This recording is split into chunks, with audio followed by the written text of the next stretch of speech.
నటసింహం Balayya cinema lineup చూస్తే అందరూ shock అవ్వాల్సిందే. ఓవైపు పాలిటిక్స్ లో, మరోవైపు సినిమాల్లో తనకు పోటీయే లేదంటూ చెప్పకనే చెబుతున్నాడు బాలయ్య. ఇప్పటికే రియల్ లైఫ్ తో పాటు పాలిటిక్స్ లో హ్యాట్రిక్ సక్సెస్ కొట్టిన బాలయ్య వరుసగా సినిమాలను కమిట్ అవుతూ యంగ్ హీరోలకు ఛాలెంజ్ విసురుతున్నాడు. గాడ్ ఆఫ్ మాసెస్ నటసింహం బాలయ్య నటించిన డాకు మహారాజ్ బాక్సాఫీస్ వద్ద బ్లాక్ బస్టర్ హిట్ సాధించింది. మరోవైపు ఇప్పటికే ఓ సందర్భంలో ఇక నుంచే అసలు సిసలైన సెకండ్ ఇన్నింగ్స్ అంటూ చెప్పుకొచ్చాడు బాలయ్య. ఆ నేపథ్యంలోనే నెక్స్ట్ సాలిడ్ లైనప్ సెట్ చేసుకుంటున్నాడు. Already power house combo repeat చేస్తూ డైరెక్టర్ బోయపాటి శ్రీనుతో అఖండ 2 చేస్తున్నాడు. ఈ సినిమాపై ఎంటైర్ మూవీ లవర్స్ కు ఎన్నో ఎక్స్పెక్టేషన్స్ ఉన్నాయి. అయితే ఈ సినిమా సెట్స్ మీద ఉండగానే అందరికీ షాక్ ఇస్తూ బాలయ్య మరిన్ని సినిమాలు కమిట్ అయినట్టు తెలుస్తోంది. అఖండ 2 షూట్ ఫినిష్ అయిన తర్వాత బాలయ్యతో సినిమాలు చేయడానికి 2 డైరెక్టర్లు దాదాపుగా ఫిక్స్ అయ్యారనే చెప్పాలి.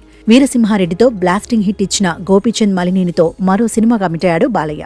అఖండ 2 తర్వాత ఈ ఊరమాస్ కాంబోలో సినిమా స్టార్ట్ అయ్యే ఛాన్స్ ఉందని ఫిలిం ఇండస్ట్రీలో టాక్ బలంగా వినిపిస్తోంది.